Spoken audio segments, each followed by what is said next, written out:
Bueno, ayer un diario publicaba en su portada que desde hace 27 años el Perú mantiene una inflación de solo un dígito, que es un líder en la región en cuanto a índices inflacionarios. Se hablaba también de los componentes de la canasta básica familiar que establece justamente la inflación. Y lo que ha informado el Banco Central de Reserva es que el Perú ha cerrado el 2024 con una tasa de inflación de 1,97% en Lima metropolitana, posesionándose como uno de los pocos países en el mundo con una inflación anual cercana al 2%. Vamos a conversar de inmediato con Diego Macera, que es economista y miembro del directorio del Banco Central de Reserva. Diego, buenos días, feliz año 2025. Bienvenido como siempre. Hola, ¿qué tal? Muchas gracias por la invitación, encantado de estar acá. Bueno, ¿qué reflexión sobre la situación del país en cuanto a inflación? Yo recordaba lo que publicaba ayer un diario muy conocido sobre ya más de 2 décadas que mantenemos una inflación de solo un dígito. ¿Qué significa esto? ¿Cómo lo puede entender la gente? Sí, a ver, primero solamente para aclarar, yo soy miembro del directorio del Banco Central, pero no hablo en nombre del banco, ¿no? Estoy hablando Correcto. como economista, como director del Instituto Peruano de Economía, en realidad. Perfecto, Eh, perfecto. Ahora, en el contexto ya de inflación general, y de tu pregunta, creo que lo más importante para entender aquí de la gente es que la inflación termina siendo un golpe especialmente duro a los bolsillos de las familias Ujú. que ven que sus ingresos, que ven que su salario, que ven que lo que van vendiendo en el día a día, lo que van ganando, luego no les alcanza para comprar bienes y servicios, porque esos van subiendo de precio. ¿No? Y es lo que es un poco lo que vivimos en el periodo 21-22, ¿no? A consecuencia del COVID, ¿no? Y de la crisis internacional. ¿No? Y es también lo que los mayores acordarán con más claridad, ¿no? Lo que vivimos a finales de los 80, ¿no? Claro. Donde te pagaban, no sé, a inicios de mes o fin de mes, pasaban 2 semanas y ya no podías comprar lo mismo. Entonces tenía que ir corriendo a comprar de una vez antes que el salario eh, perdiera fuerza. Y además esto termina siendo especialmente Interno del pernicioso para país la en octubre economía porque del la 2020. decisión de inversión. Sí, vamos a volver con Diego Macera. Le decimos que se quede allí en la señal de video, pero tenemos un problema con su audio que está intermitente. Así que vamos a llamarlo al celular para escucharlo con mejor calidad, sobre todo para quienes están a través de la señal de los 103.9 de la FM de Radio Nacional. Bueno, efectivamente, lo recordaba bien Diego Macera, que es miembro del directorio del BCR, pero que está hablando en su calidad de jefe de economista de un conocido, de una conocida institución como...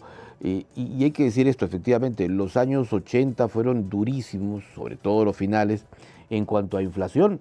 Hemos tenido récord de inflación en el mundo. Teníamos una inflación que cerraba a más de 1.000.000%, es decir, una inflación que uno empezaba a un precio por la mañana y el precio de ese mismo producto cerraba con otro por la noche. Así de dura fue la inflación, sobre todo a los finales de los 80. Ahora sí, recuperado el contacto ya con Diego Macera. Nos explicaba, Diego, usted entonces de cuán crítica fue la inflación a las finales de los 80 y de la importancia que se tiene sobre todo en mantener una inflación lo más baja posible para afectar menos el bolsillo popular.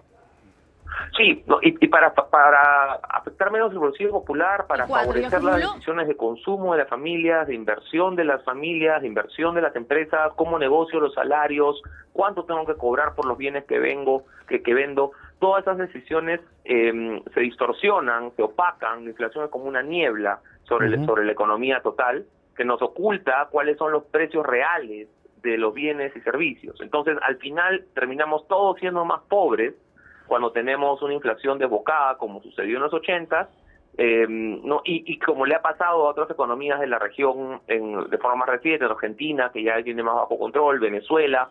Entonces, es importantísimo, ¿ya? Y esto creo que hay que enfatizarlo siempre, es importantísimo tener un banco central independiente, ¿no? Que pueda garantizar, ¿no? Que pueda trabajar hacia una estabilidad de la moneda que al final el Perú se beneficie.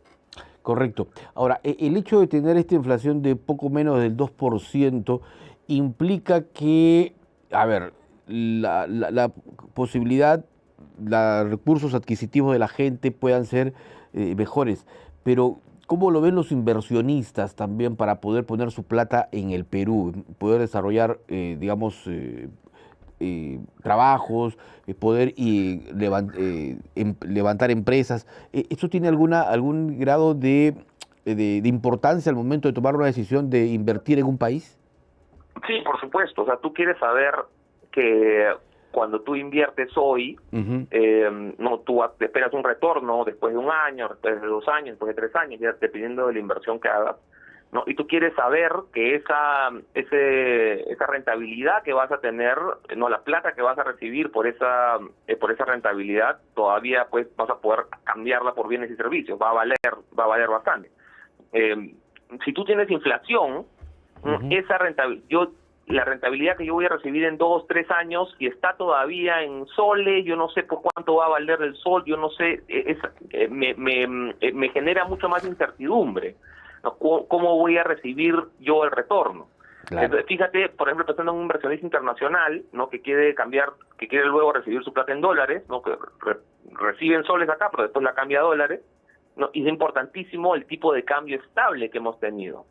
No, tú mencionabas antes que el Perú ha sido uno de los países con menor inflación en los últimos 27 años, ¿no? Inflación de un solo dígito. No solamente eso, sino es el país que ha tenido mejor estabilidad de tipo de cambio en la región entre economías comparables. Claro. ¿No? Con una depreciación de casi nada, comparado, de nuevo, en referencia con el dólar. Incluso Chile ha tenido depreciaciones, que es el segundo de la región, ha tenido depreciaciones muchísimo más fuertes, ya por no hablar pues de México, Brasil, Colombia, etcétera.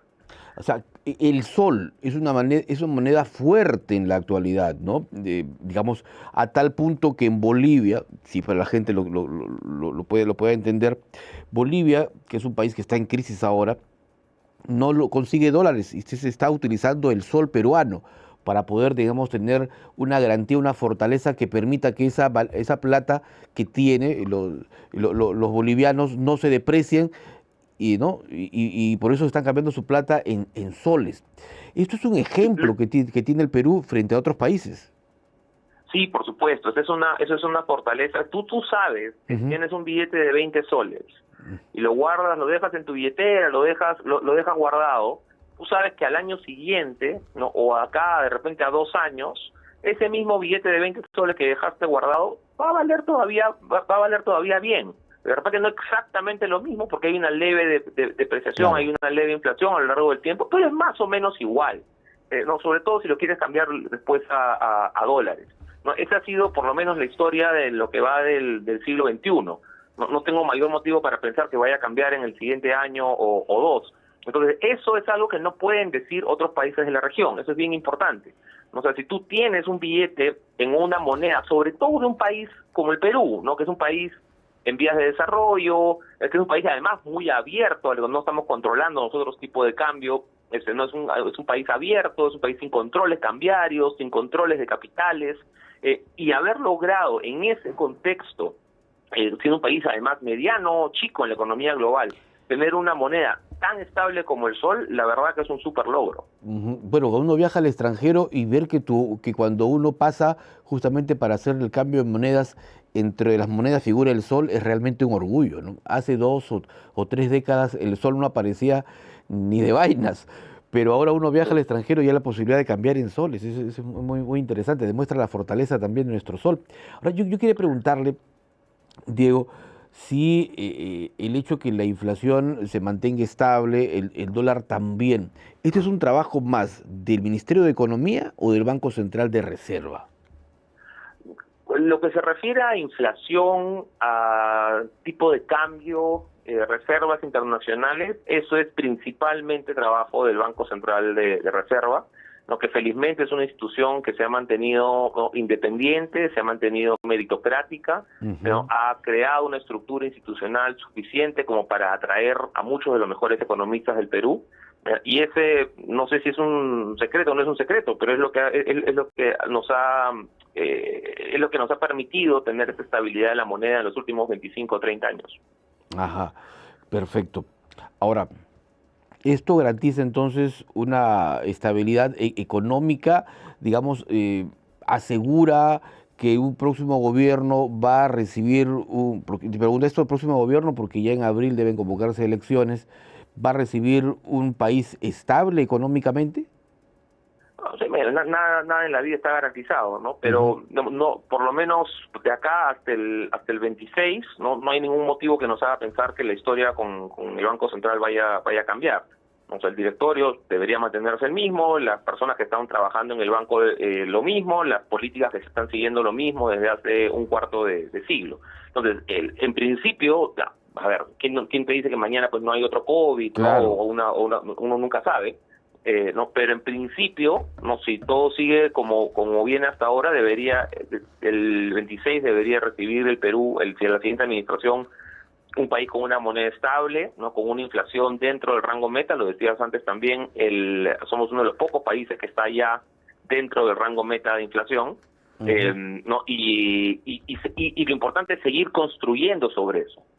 O sea, todavía tenemos que seguir construyendo. No hay el Banco Central de Reserva tiene una tarea específica, pero hay que seguir construyendo también sobre lo que pueden hacer los ministerios, sobre lo que puede hacer el Ministerio de Economía y Finanzas, sobre lo que tenemos pendiente desde el Congreso en temas de infraestructura, gobiernos subnacionales. Hay una agenda enorme económica que tenemos que encarar el 2026 en adelante, sobre todo para mejorar productividad, para hacer más atractivo el país a la inversión, para hacerlo más competitivo y al final mejorar calidad de vida, que eso es lo que queremos todos.